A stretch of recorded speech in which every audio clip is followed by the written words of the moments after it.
আসসালামু আলাইকুম। বাংলাদেশ বেতার খুলনা, খবর পড়ছি বিলকিস আক্তার সিদ্দিকা।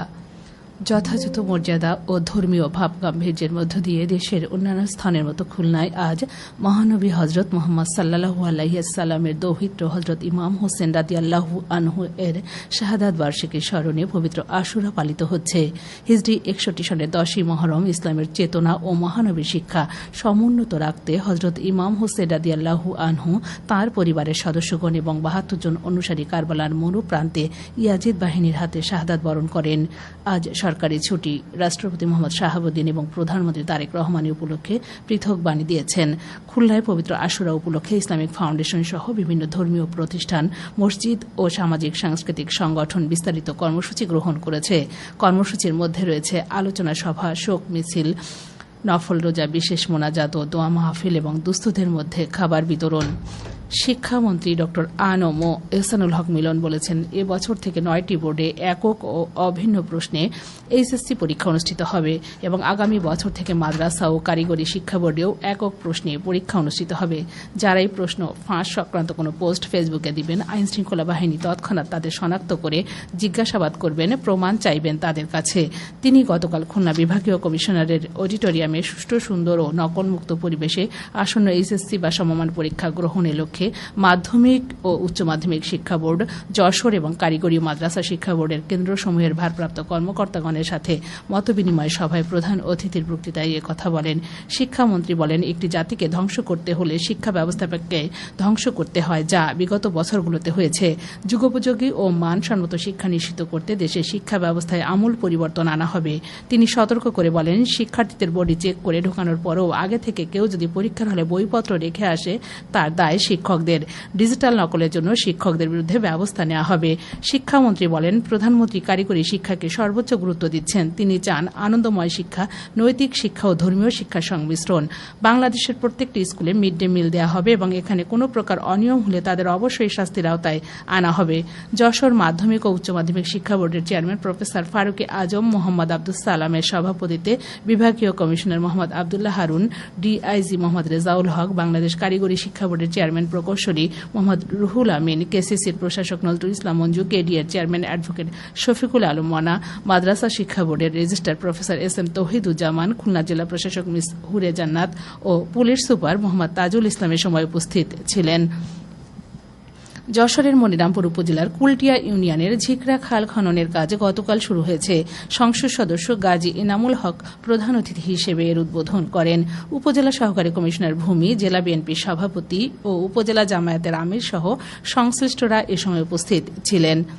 মানব পাচার ও অনিয়মিত অভিবাসন প্রতিরোধে সচেতনতা বৃদ্ধি, ঝুঁকি মোকাবেলা এবং নিরাপদ অভিবাসন নিশ্চিত করার লক্ষ্যে জেলা পর্যায়ে এক অ্যাডভোকেসি কর্মশালা গতকাল সাতক্ষীরা জেলা প্রশাসকের সম্মেলন কক্ষে অনুষ্ঠিত হয়।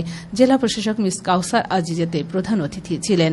কর্মশালায় নিরাপদ ও নিয়মিত অভিবাসন নিশ্চিত করতে সকলকে একযোগে কাজ করার আহ্বান জানানো হয়।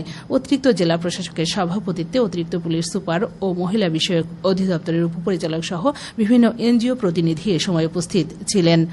এদিকে সার্বজনীন পেনশন স্কিমের কার্যক্রম সম্প্রসারণ ও জনসচেতনতা বৃদ্ধির লক্ষ্যে এক কর্মশালা গতকাল চুয়াডাঙ্গা জেলা প্রশাসকের সম্মেলন কক্ষে অনুষ্ঠিত হয়। কর্মশালায় জানানো হয়, জাতীয় পেনশন কর্তৃপক্ষ ইতোমধ্যে 45টি ব্যাংক ও আর্থিক প্রতিষ্ঠানের সঙ্গে সমঝোতা স্মারক স্বাক্ষর করেছে। এছাড়া বিকাশ, নগদ, টেলিটক ও এমআরএ সহ বিভিন্ন প্রতিষ্ঠানের সঙ্গে অংশীদারিত্ব গড়ে তোলা হয়েছে।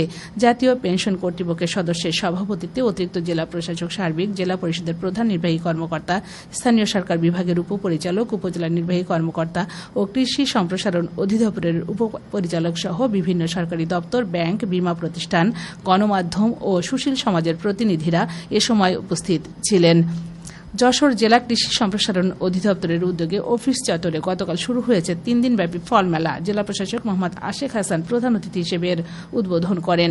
জেলা কৃষি সম্প্রসারণ অধিদপ্তরের উপপরিচালকের সভাপতিত্বে পুলিশ সুপার, জেলা পরিষদের প্রশাসক, আঞ্চলিক কৃষি গবেষণা ইনস্টিটিউটের মুখ্য বৈজ্ঞানিক কর্মকর্তা, মৃত্তিকা সম্পদ গবেষণা ইনস্টিটিউটের প্রধান বৈজ্ঞানিক কর্মকর্তা, পরিবার পরিকল্পনা বিভাগের উপপরিচালক ও জেলা প্রাণী সম্পদ কর্মকর্তা এ সময় উপস্থিত ছিলেন।